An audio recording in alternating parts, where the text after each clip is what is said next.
Dear friends, good morning.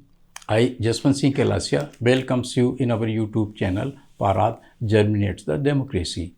We are having an Hindi YouTube channel also. Its name is Parad Loktantra Ka Ankuran.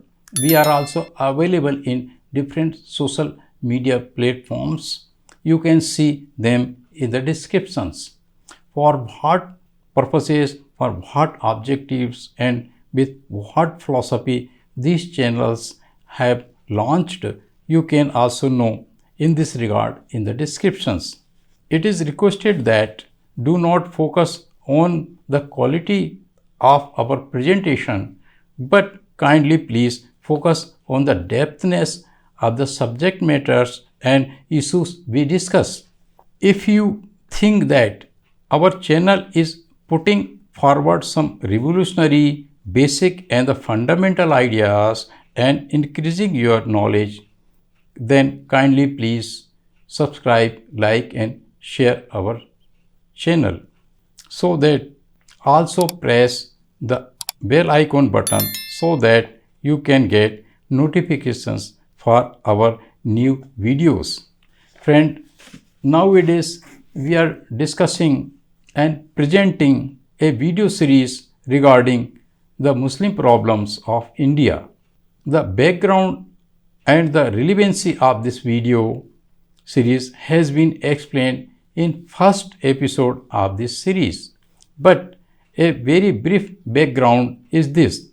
A stalwart of Dalit Muslim unity and brotherhood, Mr. V.T. Rajsekhar, about 33 years back attended a 2-day national seminar in New Delhi organized by some Muslim youths and intellectuals. In this seminar, he presented a paper. This paper was published as an editorial in January 1988 volume of Dalit Voice. The title of this editorial is Gulf Between Muslims Elites and Muslim Masses, a serious internal contradiction. The historical significance and importance of this 33 years old presentation is that Mr. V.T. Rajsekhar so many years back warned and heeded to the Muslim intellectuals regarding the root causes of all atrocities, persecution, and violence against Indian Muslims. But they failed to follow the heeds of Mr. V.T. Rajsekhar. Therefore, nowadays, Indian Muslim facing a genocide situation.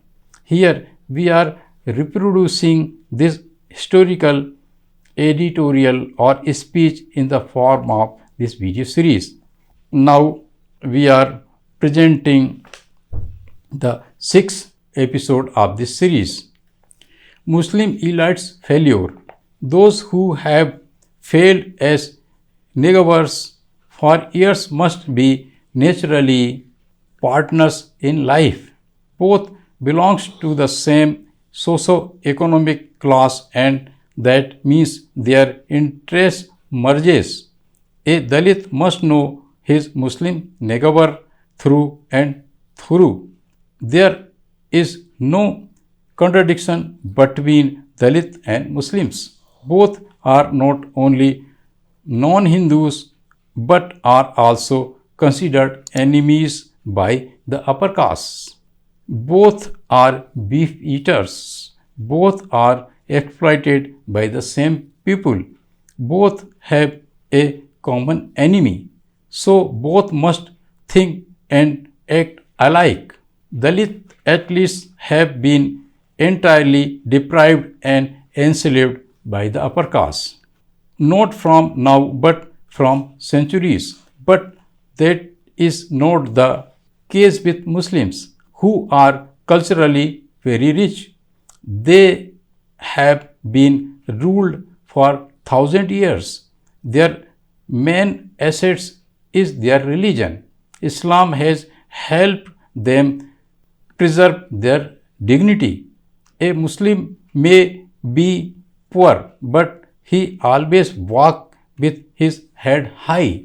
That means he is culturally rich than his Dalit brother. Dalits were enslaved and culturally deprived, and this filled their hearts with self deprived, and this filled their heart with self pity and self hatred. One problem with the Muslim, including the slum dwelling Muslim, is while he is together with his Dalit neighbor in all his economic struggle, he has been maintained a religious exclusiveness. He has not take his Dalit brothers and sisters into confidence and introduce them into the glory and grandeur of Islam, which is definite to attract them and make them his closer allies. In masjid, the Maulvis must impress the Muslim the need of Muslims, Dalit Muslim, in the interests of the country, both being victims of the same exploiter. They have very right to join hands to reconstruct the society to establish peace. It is if the poor Muslim slum dwellers has not befriend his Dalit neighbor, we can excuse him, though he is in no way culturally lesser than a Muslim elite. But a rich, educated Muslim cannot be excused. Is it not the duty of the Muslim elites to go to the slums, mingle with his poor Muslims, brothers and sisters, and gradually bring about a Dalit Muslim unity? The success of the Bahujan Party and Dalit Muslims minorities Suraksha Mahasangh proves the efficiency of such an alliances, which is the only hope of India. The Prime Minister Indira Gandhi ruled India with the twin support of Dalit and Muslims. In Gujarat, the Congress is in power because of Dalit tribes and Muslims. Backwards, caste, Meenakshi-puram mass conversion of untouchables is the result of such a show of Muslim solidarity. Dear friends, with this we conclude the 6th episode of this series. Thanks for being with us and viewing full videos. Namaskar.